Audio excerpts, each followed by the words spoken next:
Step into the world of power, loyalty, and luck. I'm gonna make him an offer he can't refuse. With family, cannolis, and spins mean everything. Now, you wanna get mixed up in the family business. Introducing The Godfather at ChumbaCasino.com. Test your luck in the shadowy world of The Godfather slot. Someday, I will call upon you to do a service for me. Play The Godfather, now at ChumbaCasino.com. Welcome to the family. VGW Group. No purchase necessary. Void where prohibited by law. See terms and conditions. 18+.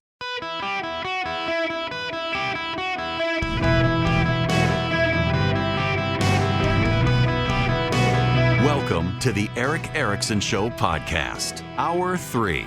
Hello, America. Welcome. It's Eric Erickson here. I hope you're doing well. The phone number, 877-973-7425, if you want to be on the program. I want to talk about control because there's a level of corruption that's happening with the control Democrats want out of us. And I think people intuitively understand, but we don't really talk about it. A lot of people say that Republicans right now, because of Donald Trump, are an authoritarian party. I want to be real honest with you. There are people on the right now who posit a vision of national greatness, or some such as they call it. It's a very populist movement, but it is rather authoritarian because when you listen to them, they essentially wish to use the government to advance a mobilization of people and industry towards a particular vision that the government itself wants based on the leadership and the vision of leadership. It's a very dangerous idea, because you're not allowing the free market to work. You're commanding and controlling the people and the businesses of America to your vision, and that is authoritarian. Not only that, when you listen to them, that we're going to impose this vision on people. We're going to call people back into church. We're going to start passing more blue laws. We're going to illiberalize society. We're going to make society much more conservative by the force of government. Elections happen. And when those elections happen, the other side could gain power and reverse the vision. And if you really believe this is for the good of the country and it must happen this way, you are dabbling inside an authoritarianism that ultimately uses strongman tactics to control the outcome of elections.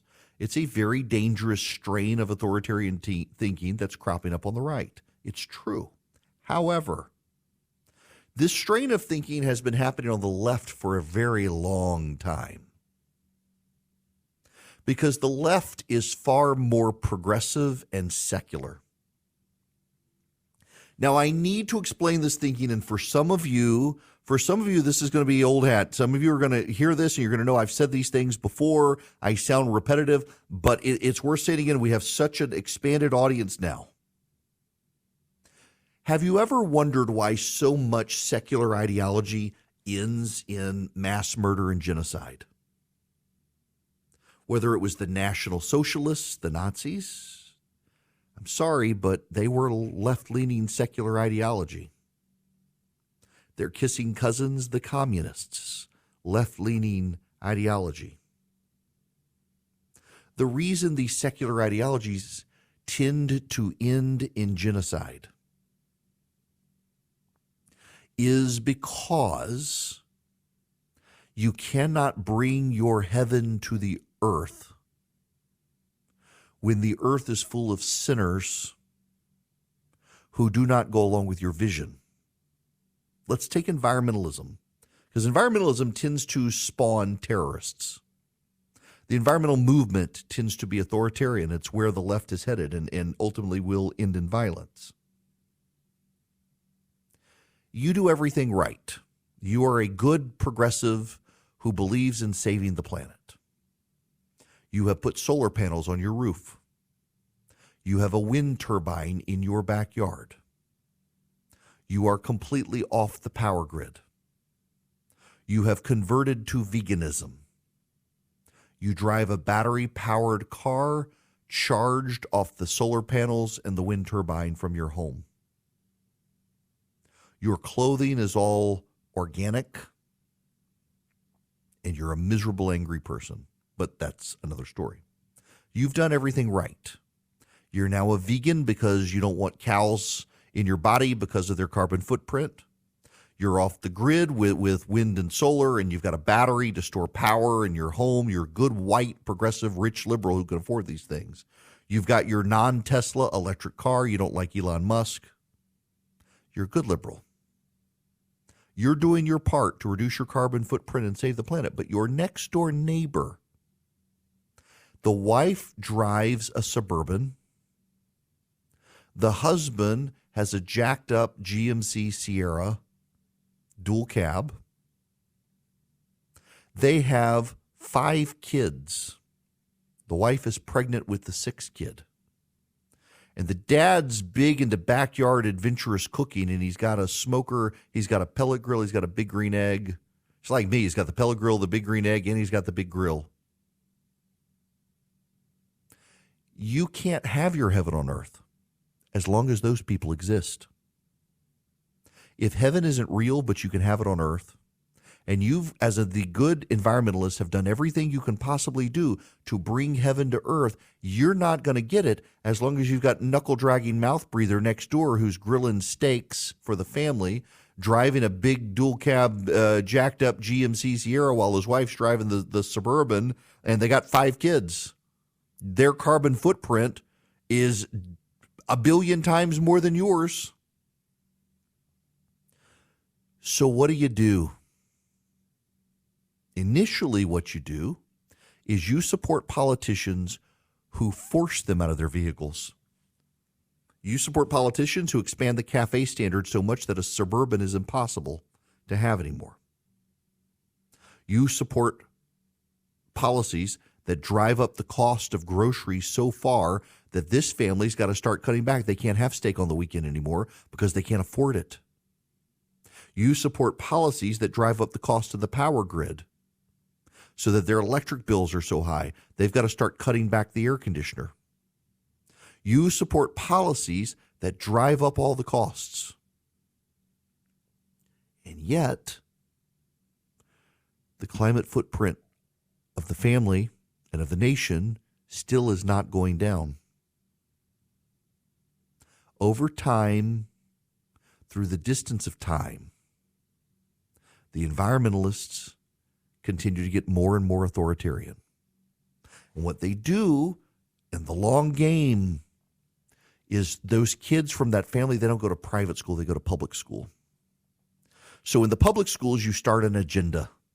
In the very elementary schools, they start learning about the gender unicorn. Those 5 kids next door, they start coming home from school thinking that, well, I've got boy parts, but I might be a girl. Maybe I should chop off the boy parts. Maybe I should go on hormone therapy so that I don't go through puberty. Suddenly, of those 5 kids, one of them's now sterile. Maybe you can do it to 2 or 3 of them. You've reduced the carbon footprint because now one of those kids won't be breeding. You indoctrinate in the school system the other kids to the horrors of global warming. So now they come home in the afternoon, they're mad at dad. They don't want to eat steak anymore because, well, it's bad for the environment. Teacher said so at school. So now you've taken 2 of them and they've reduced the family's carbon footprint just because you've scared the bejesus out of the kids at school that their dad is an enemy. You've used the school system to indoctrinate the kids. You've used the school system to encourage the kids to sterilize themselves. You see how much of a bigger plan it is. And all of it is very authoritarian. You've taken lies and made the kids believe them as truth so that they've sterilized themselves. They've given up their meat.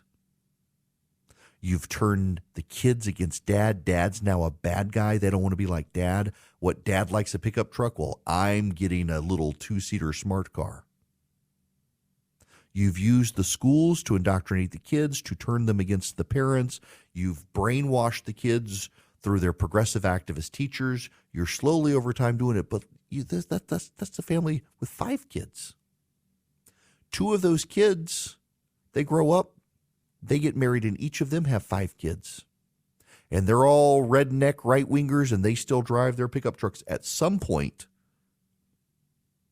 the environmentalists going to start cutting the brake lines on the car. At some point, the environmentalists are going to get murderous to save the planet.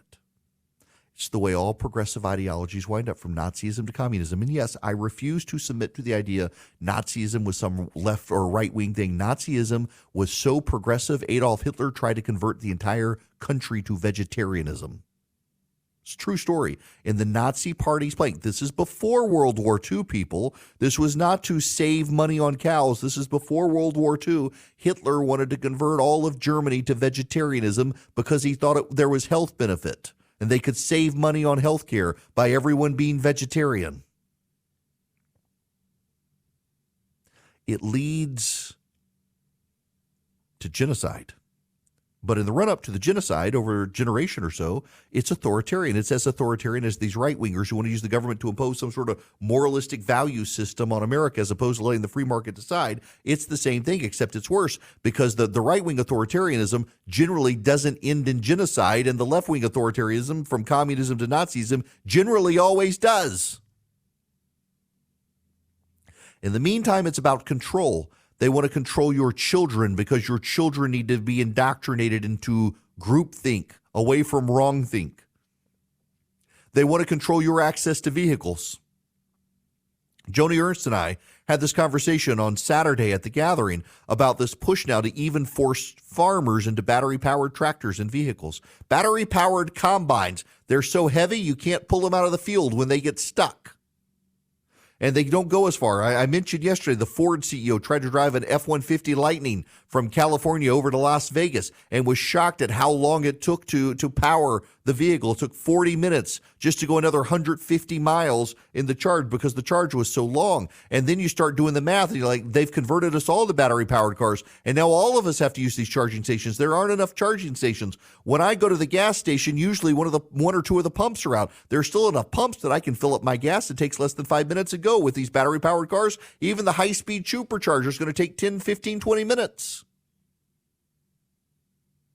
They don't care because it's all about control. They can control your geographic reach and travel. They can control what you eat. They control where you buy your food. They can control your kids' education. It's all about control. It's all about control. They are deeply authoritarian, and they're using a level of projection against the right, screaming about the authoritarian nature of Donald Trump. So much of it is progressive projection against the right.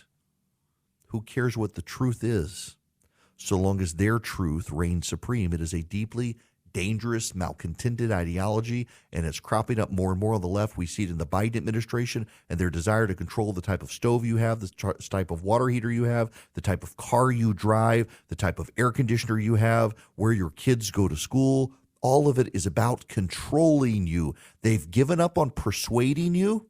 They want to control you. Did you know China has made it a priority to teach students financial literacy starting in preschool? Financial literacy isn't taught in our elementary schools, and parents lack the resources to teach it at home. American kids are yet again being left behind. Now there's a great way for parents and grandparents to help the kids they love learn about finance, thanks to the Sensibles, and at bcs-kids.com. The Sensibles are a team of animated superheroes who help kids age 6 to 12 develop smart money habits in a fun way. bcs-kids.com was created to channel this multimedia resource to kids everywhere.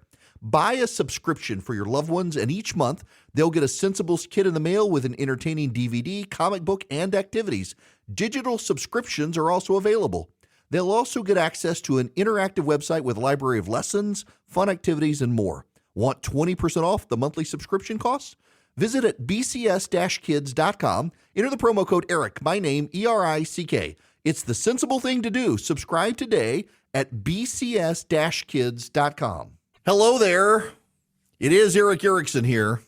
The phone number 877-973-7425. We got a number of people on the phones. If y'all just stand by, I'll get to your phone calls here in just a minute. I gotta say, I just sent an email to Governor Brian Kemp's office here in Georgia.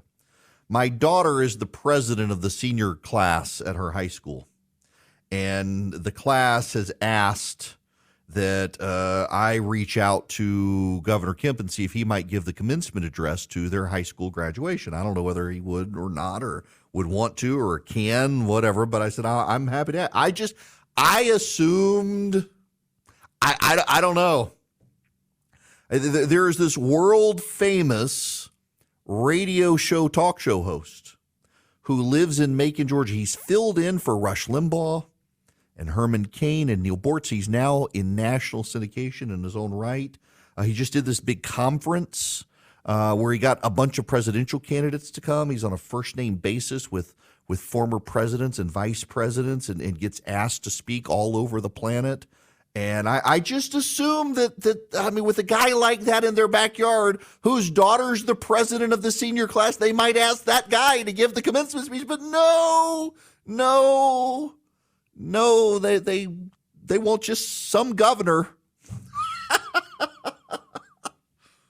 It is a little humbling when your kid says, Dad, we don't want you to speak at graduation. We want Brian Kemp. That's fine. It's totally fine. I have submitted the request. If he says yes, I won't pray for a sore throat or anything that day for him. My wife's like, you can't do it.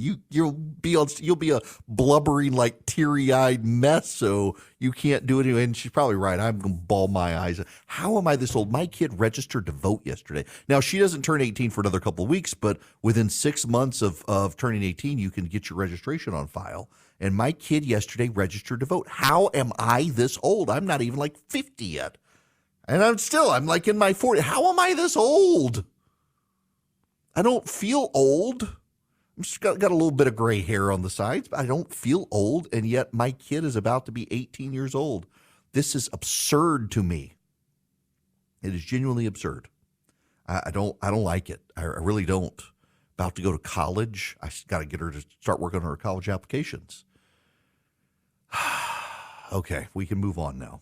I have submitted the request to have the governor of Georgia speak instead of the world-famous talk radio show host who's beloved by millions of people on the radio every day that they don't want. I'll get over it.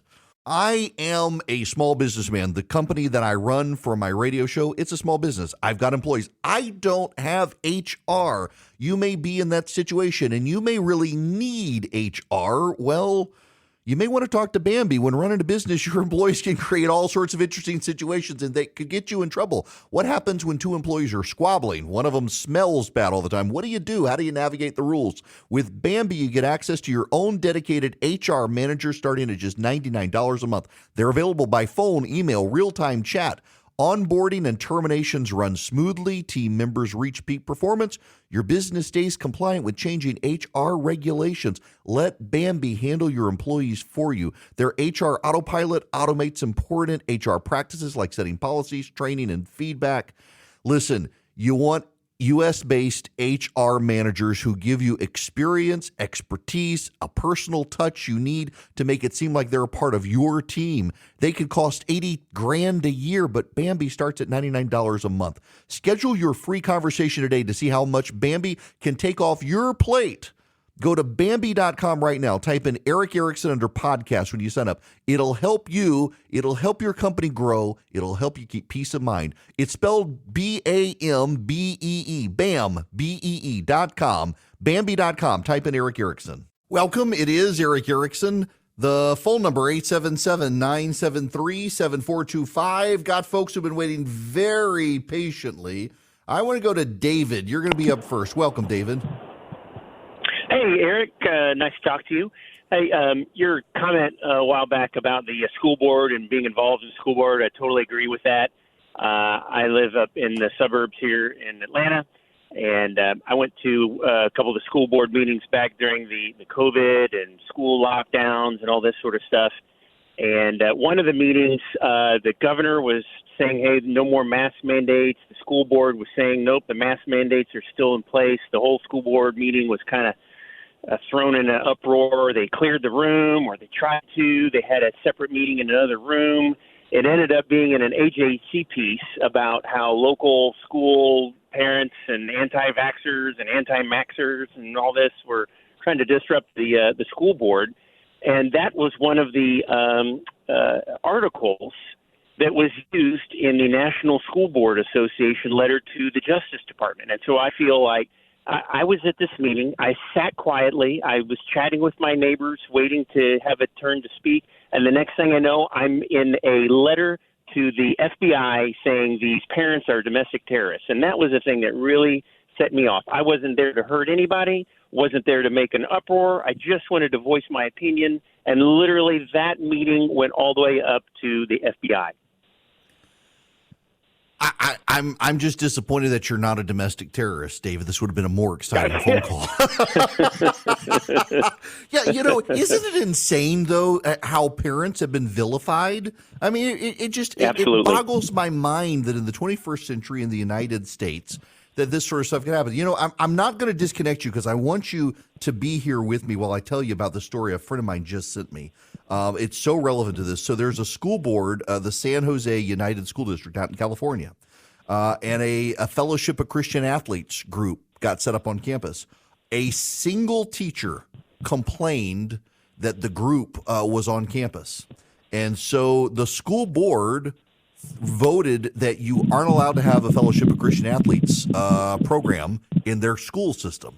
So obviously it goes to court. So you know what the school system decided to do when the court said that's discrimination?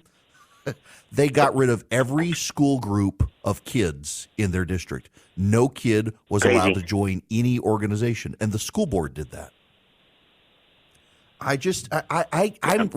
So let me just tell you, David, real quick, before I let you go. One, thank you for showing up and being a part. Thank you for being involved. I'm stunned by the number of people who have kids in public schools who don't even know who their school board member is. And here you are going to the meeting. Two, I hope other people can learn from this and also get involved and start just showing up to the meetings and listening. So, look, thanks very much. Thanks for being involved. Thanks for being engaged. Thanks for being here. You do understand these meetings are public. There are portions of meetings that can be behind closed doors. So typically, when I was on city council, and even when I was a lawyer, I advised a lot of local governments. If you're discussing the acquisition of property, or you're discussing the personnel matters about an individual, you can go behind closed doors. You're not allowed to take any action.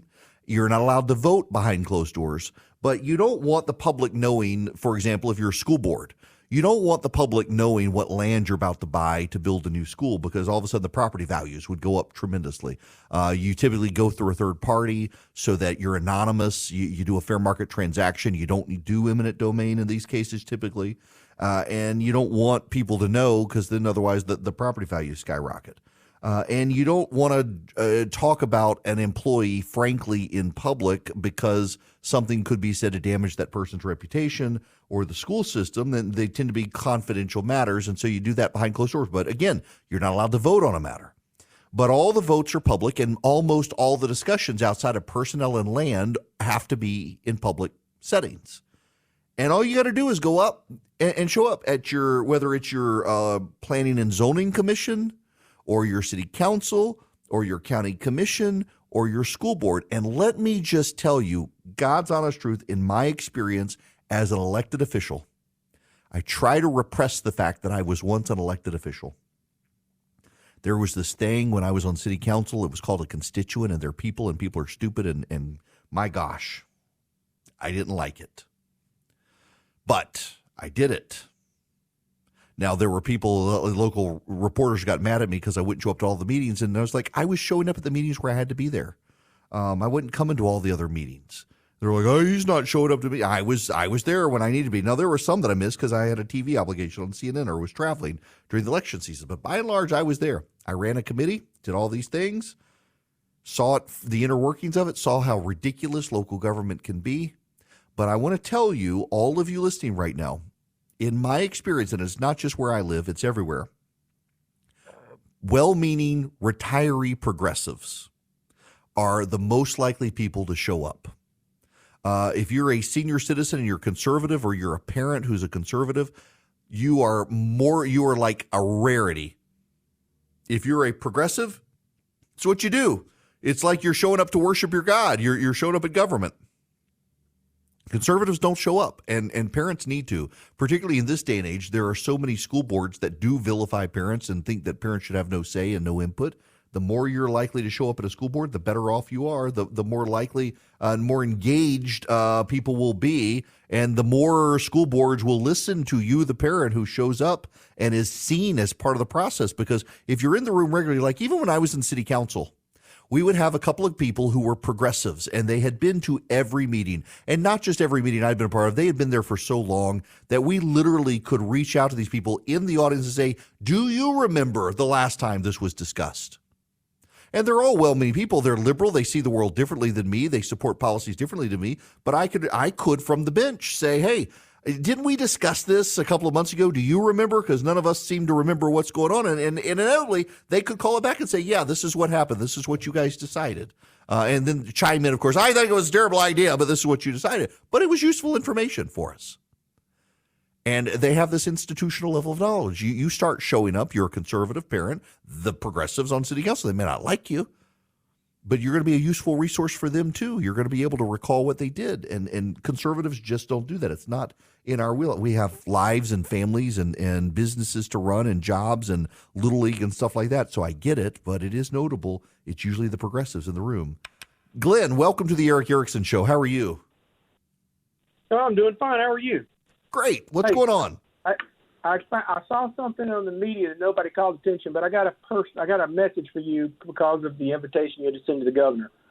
A prophet is without honor except in his hometown, among his relatives, and in his own household. A buddy of mine just texted me the same thing. Okay, so anyway, I watched the video. I watched it on the news of the Ford executive. And he was talking about the challenges of the charging stations on his car. And this has got to do with controlling our lives, making us go electric. Anyway, he's talking about the charging stations. Well, in the background, they're passing a giant windmill farm. And from what I saw, I could only see one of the windmills turning very slowly. So they did this thing. He's talking about the difficulties, and they want us to power our cars. But nobody's highlighted that. But if I sent the link to y'all's email. Link. You can find it. I will find it. But the windmills aren't turning. I thought, well, that says it all. You know, so Glenn, it's funny you say that because when I go to Las Vegas, I'm not a big gambler. I tell people that, and I feel like people think I go out to Las Vegas and blow all my money out there. I don't do that. I like to go. Some of the best machine gun ranges are outside Las Vegas. You can go shoot machine guns. But what I love to do is to go out into the desert or take a helicopter into the Grand Canyon. And when you're out there, they've got windmills everywhere. And I'm always stunned by how rarely they're ever spinning. I mean, they just don't. I don't know if they're locked or is there no wind or what. But I'm like, why do you have these out here if they're not spinning? And I guess they do at times. But it's very weird to me that I hardly ever see them spinning at all. And it's funny you say that because, that was the drive. What the CEO of Ford was doing was driving, I think, from Sacramento to Las Vegas, or it might have been Los Angeles to Las Vegas, which is only about a 3 or 4 hour drive. But I've always remarked when I go out there, you don't see these things spinning very often. It's odd. The whole thing is odd. Okay. I want to mention something that's come up a little bit on radio today. I don't know if you know, COVID is back. Dun, dun, dun. Y'all, the media is starting to freak out about COVID coming back. We had a call on this earlier. Now, I will tell you, in the run-up to the gathering, my kid got sick. And I was like, I can't go get the kid tested because if he's got COVID and I know he's got COVID, it's going to I'm going to have to cancel the conference. Everybody's going to freak out. I'm going to lose money. I can't go have him tested. So I'm like, all right, fine. I'm going to go have him tested, and then I'll get tested right before the conference, and please, God, no, don't let me have COVID. Well, he was negative for COVID. He was the first case of the flu. The doctor said it was like he won the lottery, first case of the flu that he knew of in Middle Georgia. And the doctor said they had seen over 20 kids with COVID that very day. In fact, around my part, it's COVID and strep throat going around in the school systems right now. And you've got one of the Morris Brown, which is a very small school. It's like 30 to 50 kids on campus. Very progressive college.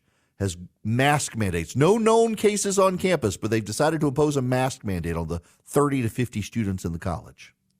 We're going to start seeing this sort of nonsense again. Don't give in to it now. We know at this point, and literally, y'all, if you've listened to my program, I was willing to go along with masks at first because there was a lot of data out there and a lot of studies that actually they played a role in keeping COVID from spreading, and it was COVID spreading inside houses. Except there's a catch if you read the research. The particulate onto which the COVID virus could spread got smaller and smaller. And when the people who talk about the mask never work stuff say this, they too forget, just like the people who say masks are still something that work, forget about this.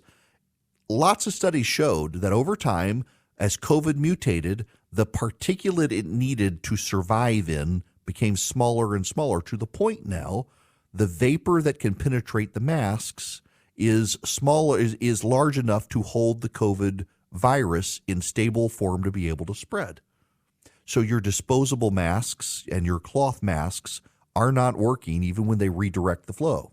It used to be kind of the bigger water vapor droplets, and with even the public mask, they could go up and then down because they shot up over your nose, and then gravity could take over, and they didn't stay airborne quite as long as those that went straight up. But at this point now, all of the data shows these masks are useless unless you're going to wear an N95 mask.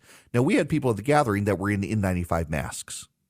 It was one family. They all wore masks. They were all very, very nice people. They're conservatives, but they also have a compromised immune system in their family, which made a ton of sense. COVID spreading, you're still going to go live your life, but they have compromised immunity in their family, and so they did this.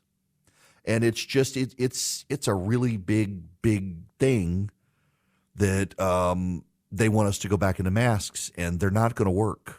And I'm sure they're going to try to force vaccines again, and they're not. There's no reason to. It's just like the flu now. We just got to treat it like the flu season. Somebody here's going to get it. You may not get it. There are things like Tamiflu for flu. They've got equivalents for COVID now. This is just another cycle of sickness that the world is going to go through, and 99.98% of people are going to be fine. A buddy of mine who has dealt with long COVID had a horrible, horrible case of COVID, was hospitalized.